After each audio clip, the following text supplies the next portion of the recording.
Muy buenos días, apreciados hermanos, que Dios me les bendiga en esta mañana. Es un privilegio nuevamente estar con ustedes en este espacio en el cual pues dedicamos un tiempo para meditar en los consejos que Dios nos da a través de su palabra. Recuerda que estamos en el tema principal de la semana y guárdense de toda avaricia, un pecado pues tremendo que trae tremendas consecuencias. El día de ayer, pues se nos explicaba lo que es avaricia y, y hay una diferencia, diría yo, entre avaricia y codicia. Y bien lo explicaba el hermano el día de ayer. Y entonces, hoy vamos nada más a las consecuencias de la avaricia, diría yo, porque aquí sí vemos que es un acto, o de codicia, más bien dicho, de que es un acto de codiciar algo que tenía, pues, y de quedarse con algo. Y realmente las consecuencias son terribles cuando ya Dios ha establecido un plan. Así es que para meditar en esta mañana, en este consejo, pues, voy a suplicar que hagamos lo que siempre hacemos antes de abrir la palabra de Dios, inclinar nuestro rostro y tener una palabra de oración. Padre, te agradecemos en esta mañana que nos das el privilegio de abrir tu palabra. Por favor, bendícenos, acompáñanos y que el consejo sea de gran bendición para cada una de nuestras vidas. En Jesús se lo pedimos y se lo agradecemos. Amén. Muy bien, una historia que muchos conocemos, más de alguna vez quizás la hemos meditado, estudiado todo el capítulo 7 de Josué. Está la historia y ese es el capítulo que viene para esta mañana, pero vamos a tomar quizás algún par de textos nada más, que son los que nos interesan, y, y vamos a introducirnos en la historia. Recuerde que la historia comienza cuando los muros de Jericó caen y Dios pues había dicho pues que no se tomara nada de la ciudad, aunque dijo que el oro, la plata, todo eso pues se tenía que llevar al templo para que fueran dedicados al Señor. Y por eso a mí el autor de la lección me gusta, que podría decirse que él comienza este día diciendo que dice, podría decirse que fue uno de los momentos más grandiosos de la historia de Israel después de 40 años, cuando vieron el maravilloso poder de Dios manifestado al derrumbar los muros de Jericó, que humanamente era imposible. Más el pueblo de Israel, el ejército de Israel, vamos a ir así, sin mucha experiencia para la batalla. Esto ya lo hemos estudiado en algunas oportunidades y que fue definitivamente el poder de Dios. El que estuvo con ellos, los muros fueron derribados. Bueno, el pueblo entra a la ciudad, despoja toda la ciudad, destruye todo lo que hay en la ciudad. Ese es el contexto. Y en ese contexto, pues entra este famoso hombre que está registrado en la Biblia, eh, en el cual el tema de hoy solo dice un anatema, dice en el campamento, pero sabemos quién es ese anatema. Y para eso vamos a leer el capítulo 7 de Josué, el versículo 1 que dice, pero los hijos de Israel, dice, cometieron prevaricación en el anatema, dice, porque Acán, aquí está, con nombre y apellido, diría yo, Acán, hijo de Carmí, dice, hijo de Sagdi, hijo de Sera, de la tribu de Judá, dice, tomó, dice, del anatema. Y la ira de Jehová se encendió contra los hijos de Israel. Bueno, ese fue un problema. ¿Qué fue lo que tomó Acán? Todos conocemos, como ya dije, la historia. Tomó un lingote de oro, dice, un manto babilónico que incluso cuando en la entrevista que a Josué le hace a Acán, dice que el manto era hermoso, él lo describe y era hermoso, pues y lo codició, codicia. Oiga bien, es codicia, no es avaricia. Y por eso me gustó mucho el día de ayer que fue explicado que los conceptos, codicia para mí es una cosa, avaricia es otra. Entonces él codició. Aparte de eso, el problema es que la codicia te lleva a otra cosa. Por ejemplo, la codicia de Acán, al ver aquel manto maravilloso, aquel manto, dice, precioso, lo tomó. Y entonces parece que el mismo manto le sirvió. Mira que un pecado te lleva a otro. Parece que el mismo manto le sirvió como para envolver los lingotes de oro también y guardó tanto el manto como el oro. Bueno, la historia dice que lo enterró bajo su tienda, donde él vivía con su familia, en el desierto. Parece entonces, mis hermanos, de que allí estuvo el problema. El problema está en que acá codició y tomó lo que había codiciado. De una vez se quedó. Dios había dicho, había ordenado que solo el oro, la plata fueran tomados de esa ciudad, de Jericó, acuérdese, y que fueran llevados al templo. Así es que por eso el autor de la lección aquí dice de que realmente todos tomaron oro, todos tomaron plata, pero todos lo llevaron al templo. Nadie se quedó con nada. Ese es el gran detalle y por eso el problema, ¿verdad? Solo Acán fue el único que se quedó. Por eso dice un anatema en el campamento. Uno. Y aquí podemos aprender grandes lecciones que podemos aplicarlas también para hoy, para nosotros hoy en día. Yo recuerdo un hermano que siempre decía, en un cesto de manzanas, dice, o de tomate, que dicen que es la misma reacción prácticamente, un tomate, dice, podrido, pudre a todos los demás, contamina a todos los demás. Y eso era lo que Dios estaba tratando de evitar en su pueblo.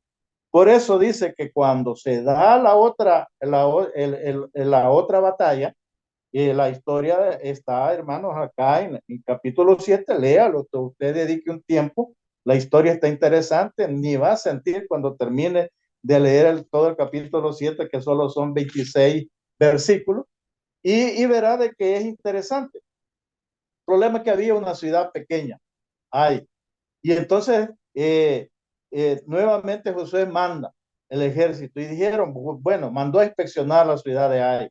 Y dijo, los que fueron a ver, no, si es una ciudad pequeña, son pocos, con unos cuantos, parece que 3,000 dijeron, no, no, ¿para qué vamos a mandar?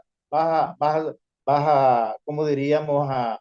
A mandar todo el pueblo, todo el ejército. Sí, con 3,000 más que suficiente. Y estaban seguros de la victoria, hermano. Estaban seguros. Pero el problema es cuando hay, cuando hay pecado. Muchas cosas que a veces emprendemos. Mire, las lecciones que podemos aprender. ¿Por qué vemos que las iglesias no prosperan hoy en día?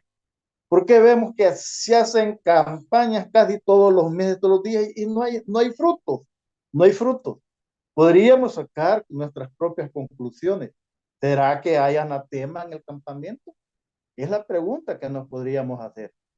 Y entonces continuando con la historia, dice que fueron 3,000. Oiga, hermano, eso fue tremendo.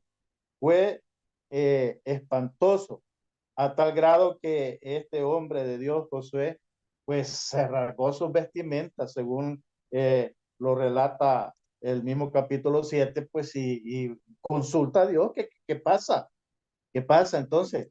Y entonces, pues Dios le da la respuesta. Simple, sencillamente, hay anatema en el campamento. Hermano, me gusta ser práctico en las lecciones y siempre lo digo. Yo siempre he dicho de que a veces eso de que aplicando un poco la lección, dejemos un poco allá el anatema allá en el campamento, aplicando un poco la lección a nuestros días. Yo siempre he dicho que primero deberíamos de ver, de velar o de ver si una iglesia realmente está consagrada, si está unida, si realmente se respira el ambiente, un ambiente espiritual armónico ahí entre hermanos. Y cuando veamos esa unidad, esa consagración, esa dedicación, entonces, hermanos, yo pienso que la iglesia o el ejército, podríamos decir aquí, está preparado para ir a la batalla. Y tal vez no va a ser necesario que vaya todo el ejército, no que 3,000, pero el asunto es que a veces no analizamos primero. Solo decimos, vamos a la batalla vamos y a veces lo que nos llevamos es decepciones. A veces vienen hermanos tristes, vienen hermanos, no, yo siento que el problema es que, hermanos, no estamos preparados. Hay problemas en el campamento y para poder salir, que son las batallas que nosotros luchamos hoy, a predicar este evangelio, primero debemos de estar consagrados, preparados y que realmente no haya anatema en el campamento. Es lo que yo pienso y creo, apreciados hermanos. Y yo lo que yo siempre he manifestado, que cuando en una iglesia haya verdaderamente unidad, espiritualidad, consagración y dedicación a las cosas de Dios, ni necesidad va a haber. Así como lo dijeron que, hombre, no hay necesidad que vaya toda la iglesia. Con 3,000 suficiente. Así, sin necesidad de ir a tocar, siempre he dicho yo esto, una puerta, sino que con el testimonio que tú des, que con la vida que tú manifiestes, será suficiente para predicar este evangelio. Y aquí yo lo escuchaba de un pastor que me encanta escucharlo mucho, que dice es la predicación del evangelio por testimonio. Ha llegado ese tiempo, mi apreciado hermano. Bien, pero continuemos con la lección que dice, bueno, Acán, ustedes al leer el capítulo 7 van a encontrar que fue echado por suerte, dice, por tribus, de ahí por familia. Bueno, de la familia, la, la, la tribu, ya el versículo 1 nos dice que era de la tribu de Judá, y de ahí fue echada la suerte por jefes de familia y cae la suerte en Acán. Bueno, ahí está el anatema, Acán, con nombre. Y entonces Josué le dice, bueno, ¿por qué? Y es una pregunta interesante que dice ahí, ¿por qué? ¿Por qué el enemigo tocó tu corazón? ¿O por qué propusiste en tu corazón? A mí me interesa más el versículo 15 que dice, eh, y el que fuere escogido en el anatema, dice, será quemado a fuego. Y él y todo lo que tiene, dice, por cuanto ha quebrantado el pacto de Jehová y ha cometido maldad en Israel. Era tremendo, hermano. El pecado era tremendo. Era destructible el pecado, no solo para él, sino que para todo el pueblo. Por eso la severidad de este castigo que tenía que suceder. Y la consecuencia, pues ustedes la conocen. Y si no la conoce, como digo, siga leyendo el capítulo 7, verá la consecuencia que pasa con Acán, con toda su familia y cómo todo es destruido para que el pecado sea erradicado. Otra lección que aprendemos es que cómo tratamos nosotros el pecado. Y ahí es donde a veces, como diríamos, cometemos quizás algunos errores. ¿Será que si este pecado se cometiera en estos días, hermano, cree que se actuaría como se actuó también en aquellos días? Que fue tan drástico y radical que para mí, pues, si quien había agarrado las cosas era Campo, si una consecuencia había que pagar era él, pero ¿qué tenía que ver su esposa, su, sus hijos? Y no sé cuántos familiares más estaban en su hogar. Bueno, todo, hasta sus animales, es tremendo. Pero hoy en día, ¿qué hubiera pasado? Yo pienso de que hay muchos acanes hoy en día, ¿no? Y sin embargo, los toleramos y alguna salida le damos. Pobrecitos, ¿quién no desea pues una cosa? ¿Quién no desea tener un manto babilónico extravagante que le llama la atención a cualquiera? ¿O quién no desea quedarse con algo que no es de eso? Pero la codicia es tremenda y las consecuencias son tremendas. Yo digo en esta mañana que el caso de Acán es una experiencia de la cual nosotros debemos de aprender. Y debemos de aprender todos. Yo escuchaba hace poco una lección que las lecciones es para todos. no solo para cierto pueblo. Todos somos adventistas del séptimo día. La lección es para nosotros como adventistas del séptimo día y todos debemos de aprender la lección. Tengamos cuidado con la avaricia. La avaricia no nos va a destruir lo más seguro, como lo hizo con este hombre y con su familia. Que Dios nos ayude a realmente, si hay que la invitación de esta semana es a que nos escudriñemos a nosotros mismos y si hay eso en nuestro ser, que lo erradiquemos de la manera posible. Al final usted de la lección va a encontrar los consejos, cómo erradicar la avaricia. Y hay unos consejos maravillosos, cómo erradicar la avaricia. Y eso nos va a ayudar a irnos despojando de todo eso. Pero más que todo me quiero centrar en esta mañana es que el consejo es para todos, para todos. ¿Será que todos codiciamos? Todos tenemos el deseo de tener algo que no tenemos, pues, y que no lo podemos tener como Dios manda, sino que agarrarlo porque se me da la oportunidad. Cuidado. Y esto es para todos, como digo. Para todos, miembros, líderes, lo que sea, la codicia está en el ser humano y debemos de cuidarnos de ella. Ahora bien, yo solo quiero terminar con esto que nos ayuda mucho siempre para que quedemos reflexionando. Y dice, piensa en la felicidad, dice, con la que Acán podría haber justificado sus acciones. Podría él dicho, no, si yo solo me gustó, lo tomé. Y eso a veces son las justificaciones que damos nosotros, ¿no? Y a cualquiera le dan un antojito de querer agarrar alguna cosa que no es de uno, pero es codicia, ¿no? Bueno, dice, es una cantidad, dice, es una cantidad, dice, tan pequeña en comparación con todo el resto del botín.